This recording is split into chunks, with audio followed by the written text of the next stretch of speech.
Okay, so here we have a scale again that, this is the point 0, this is negative, this side is positive.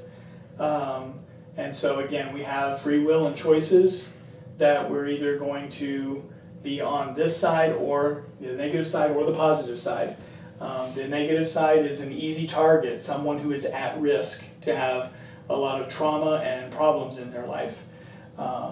The positive side is someone who has these protective factors, and these are things that we can do for ourselves to protect ourselves and not be so vulnerable, not be such an easy target.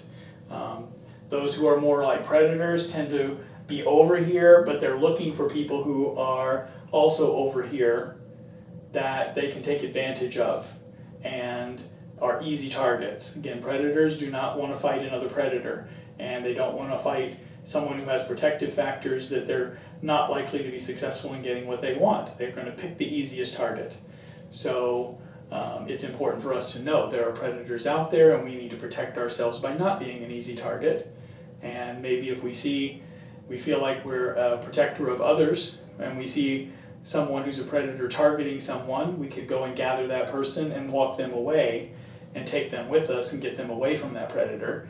And we don't have to confront the predator and fight the predator in order to protect that person. We just need to have that person come away from the predator so that they're no longer at risk. And then the predator is going to see that this person who was an easy target now has someone with them. They're no longer an easy target.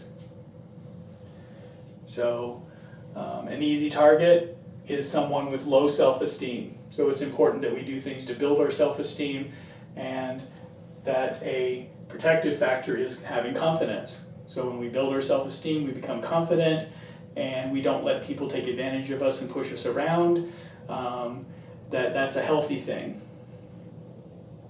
Being submissive is an easy target. People will test you and find out whether you're going to be submissive and let them get away with stuff because you don't want to have a conflict. And if you do, they will continue to test to find out how submissive will you be, how far can they take you before you're willing to stand up and protect yourself. A protective factor is to be assertive. Okay? It's not being aggressive, it's not you're a bad person over here by standing up for yourself. You're just being assertive and letting people know, hey, what you're doing doesn't seem right to me, and it actually hurts my feelings the way that you're treating me right now, so let's talk about that. And if the person doesn't want to stop and change that, then you may have to cut ties with them and go, well, I'm not really willing to let anybody treat me like that. That includes you. So, if you can't treat me better than the way you are right now, then let's just not be friends. Easy target, trust somebody immediately. A protective factor is that trust is earned. So again, I do trust people to the degree when I first meet someone. You haven't done anything to lose trust, so there's a certain amount of trust I'm going to give you and have an expectation that you deserve that you're probably a normal, healthy, functioning person who is not trying to do me harm. But as soon as I see signs that you are not a normal, healthy person who does mean to do me harm, then I'm going to pull my trust back in and say, you're not earning my trust right now by the way that you're treating me or the way I see you behaving with others. I can pretty much guarantee that eventually you're going to be treating me that way. So I'm going to separate myself on the example that I'm seeing from you. So person who is alone is more vulnerable than a person who is circled by their friends. So as I had said earlier, if you see someone who is seeming to be taking advantage of, using or abusing another person, and you want to be helpful, well, you could run in as the rhinoceros and just smash that person who's being the predator, but you don't really have to go to that extent. It's not a superhero movie. You don't have to go and confront the person. You just go and gather the person who is the target and say, hey, I wanted to talk with you, come with me. And you take them away from the situation. You have protected them without having to go into a big conflict. So try and lead them away from that person and then talk with them and say, hey, you know what? I know you're a really nice person, but that other person, they're taking advantage of you, and you don't have to let them do that. Do you want to be friends with me and hang out with me instead of with them? often the person who is an easy target is trying to be friends and they're willing to give too much of themselves. So you can take them in and model for them a healthier relationship where they have more protective factors. A person who is attention seeking and showing off, as opposed to a person who is more modest and humble. So when somebody is doing a lot of showing off to get attention, again, a predator type of person can read that and go, as long as I give them attention, they're going to do whatever I want. So I'm going to give them lots of praise and attention, and then say, oh, and can you do this for me? Or just set them up to where it's expected that now you're going to do this for me.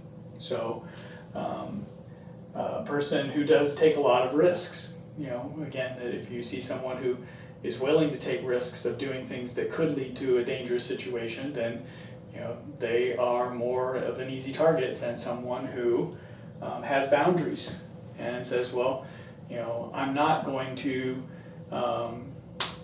as a teenage girl, I'm not going to go out with a bunch of guys that I don't know to undisclosed location in the woods or the desert for a kegger party, and let somebody give me a ride so I have no way back. That's risk. That's pretty risk taking. Now, does she deserve to have those guys take advantage of her? No, she was being trusting and thinking that they were just being friends with her, that they liked her and that they would treat her well. But she took a risk because she doesn't know the guys. They're taking her out to a party. She doesn't have a way of getting herself back, so she's very dependent upon them and made herself very vulnerable.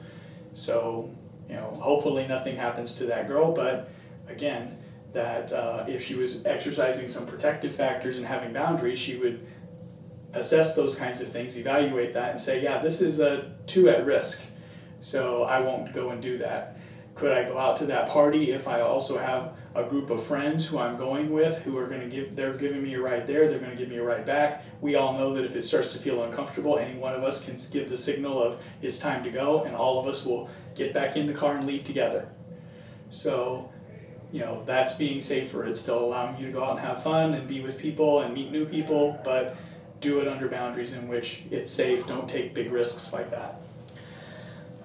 If you're easily manipulated, you're overly responsible for other people and take responsibility for their behavior.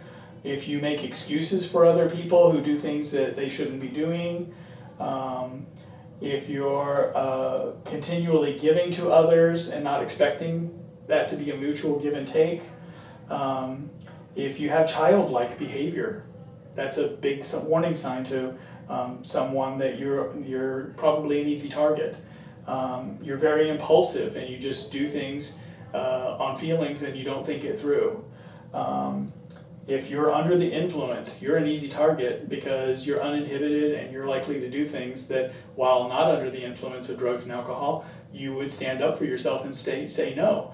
But again, if the other person can get you high or drunk, then you're more likely just to go along with whatever they want. And later on, you'll be, wow, I really regret doing that and I feel bad and guilty for it, but it's done, it's over, there's nothing more you can do about it. So be careful whenever if you are using drugs or alcohol in a social situation, be sure that you also have protective factors of other people around you who will take care of you and will not let you be taken advantage of. And then being willing to keep secrets. That, again, predators tend to give you a little bit of information and then see if you share that with other people or if you keep it a secret. And the predators do not want to get caught, they don't want to get in trouble, they don't want to be at risk, so they will test you and find out all of these kinds of things about you, and then when they start racking up a bunch of at-risk factors, they know you're a very easy target and they will take advantage of you. That's what they're looking for. They test for it before they move in usually. If you continue to have good boundaries, you have values, and you have the integrity that you live according to those good values, you share responsibility with others instead of taking responsibility for their behavior, you have expectations of others, you do a mutual give and take, you behave like a mature adult person, you are thoughtful about what you do, not impulsive, if you're sober and clear-minded as opposed to being intoxicated and uninhibited, and if you will expose dangerous situations as opposed to keeping secrets when something is dangerous, then a person will read these qualities in you and realize that you're not an easy target, you have a lot of protective factors, and chances are if they target you, they're not going to get what they want, and if somehow they manage to get it, you're going to tell other people what happened, and the trouble is going to follow to them after, that you will report them for what they've done. And so they're like, well, that's not the goal here. The goal is to do what I want to do and get away with it. So I don't want to target somebody who has protective factors.